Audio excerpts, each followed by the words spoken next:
Hello friends, I am professor Rakesh Aswani. Study tips channel में मैं आप सभी का स्वागत कर रहा हूं।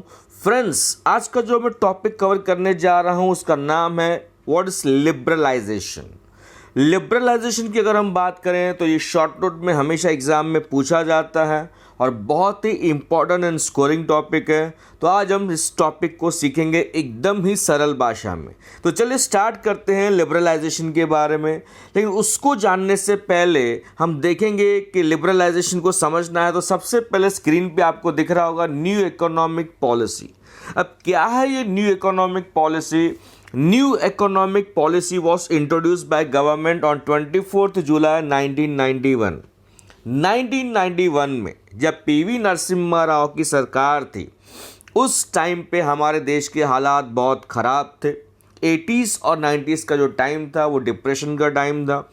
तो उस टाइम पे जो finance minister doctor Manmohan Singh, उन्होंने इस पॉलिसी को इंट्रोड्यूस किया जिसको नाम दिया न्यू इकोनॉमिक पॉलिसी। इसको it is also known as LPG policy. इसे एलपीजी पॉलिसी भी कहा जाता है, यानी लिबरलाइजेशन, प्राइवेटाइजेशन एंड ग्लोबलाइजेशन। तो फ्रेंड्स, इन तीनों में से आज हम डिस्कस करने जा रहे हैं व्हाट इज लिबरलाइजेशन।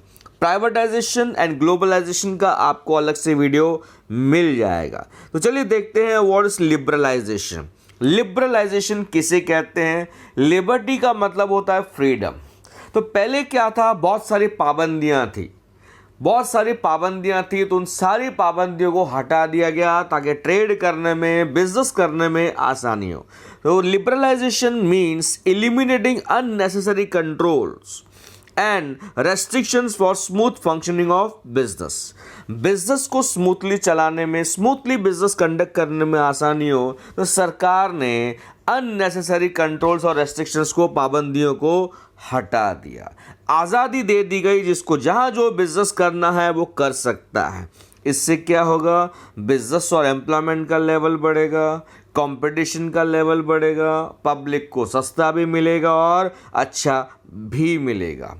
तो लिबरलाइजेशन की बात करें तो through liberalisation Indian economy has opened up and started entering with the world. अब हम वर्ल्ड के साथ कंधे से कंधा मिलाकर चलने लगे। This has resulted into easy entry of foreign business in India. Yes, foreign business को भी हमने, फॉरेन बिजनेस फर्म्स जो हैं उनको हमने हमारे देश में एंट्री दे दी, जिसकी वजह से टफ कंपटीशन बढ़ने लगा, एफिशिएंसी का लेवल बढ़ने लगा और पब्लिक को सस्ता और अच्छा मिलने लगा। Liberalisation results in achieving high growth rate, easy availability of goods at low price. अब कंपटीशन बढ़ गया तो पब्लिक को अच्छी क्वालिटी के गुड्स मिलने लगे, वो भी eight low price. High foreign exchange reserves, हमारे पास जो फॉरेन एक्सचेंज रिजर्व्स का, यानी उसका जो खजाना था, खजाने में जो पैसा था वो बढ़ने लगा, रुपी स्ट्रांग होने लगा and good industrial relations among the Nations develop होने लगा, एक्सेट्रा एक्सेट्रा। तो कई सारे हमें बेनिफिट्स देखने को मिले। Let us see the features of liberalisation. एक एक करके हम देखेंगे। Point number 1 is abolishing industrial licensing. सरकार ने एबॉलिश यानी कैंसिल कर दिया, हटा दिया इंडस्ट्रियल लाइसेंसिंग। पहले क्या होता था, कोई भी बिजनेस करने के लिए, कोई भी फैक्ट्री लगाने के लिए लाइसेंस लेना पड़ता था, तो सरकार ने इस पॉलिसी को कैंसिल कर दिया। अभी किसी को भी लाइसेंस लेने की ज़रूरत नहीं है। कुछ चीज़ों को छोड़ के, मतलब मैक्सिमम लोग ऐसे ही अपना बिजनेस स्टार्ट कर सकते हैं, ज़्यादा फॉर्मेलिटीज़ नहीं है। इससे क्या होगा, बिजनेस का लेवल बढ़ेगा। Point number 2 is reduction in physical restriction on import and import duties। यानी इंपोर्ट के ऊपर जो पाबंदियां थी उनको हटा दिया गया। इंपोर्ट ड्यूटी की अगर हम बात करें तो उसको कम कर दिया गया। अब क्या होगा, इंपोर्ट ड्यूटी कम करेंगे तो प्रोडक्ट सस्ते में हमारे देश में अवेलेबल होगा। सस्ते में अवेलेबल होगा तो लॉ ऑफ डिमांड कहता है कि अगर प्रोडक्ट सस्ता होगा तो उसकी डिमांड बढ़ेगी, प्लस मैक्सिमम लोगों की वांट्स सेटिस्फाई होगी। Next, reformation of financial system, यानी फाइनेंशियल सिस्टम में बदलाव लाया गया, काम करने के तरीके और पैटर्न में बदलाव लाया गया ताकि ज़्यादा से ज़्यादा देश की तरक्की हो सके। Next point is reduction in taxation. Tax को भी बहुत हद तक कम किया गया।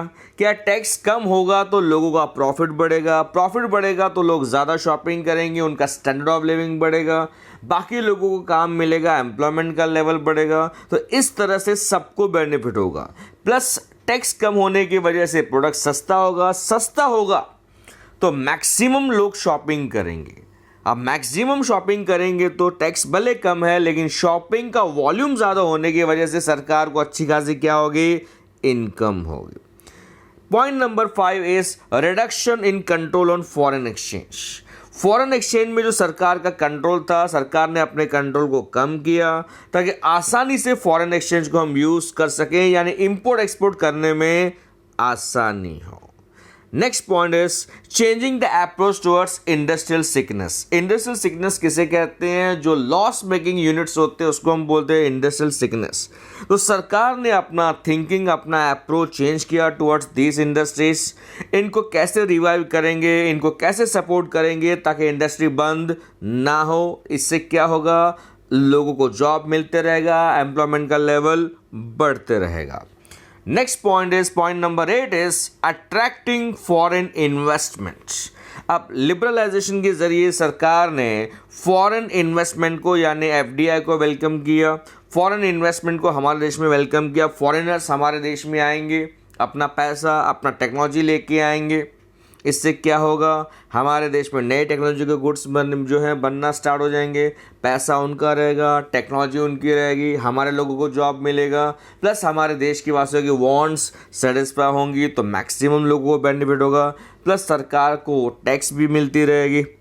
Next point is freedom in fixing prices of goods and services. सरकार ने अलाउ किया प्राइवेट सेक्टर को कि अभी आप अपने हिसाब से चीज़ों के दाम तय कर सकते हो। पब्लिक को समझ में आएगा तो पब्लिक आपके गुड्स लेगी, नहीं समझ में आएगा तो किसी और कंपनी के प्रोडक्ट्स लेगी। तो ये फ्रीडम दिया गया। तो these were the features of liberalisations. Friend, इसको मैंने बहुत ही आसान तरीके से आप तक पहुंचाने की कोशिश की। 10 मिनट के अंदर आपके सारे पॉइंट्स आपको बाय हार्ट हो जाएंगे और एग्जाम में लिख सकते हो और आसानी से आप स्कोर कर सकते हो। Thank you all for your love and support.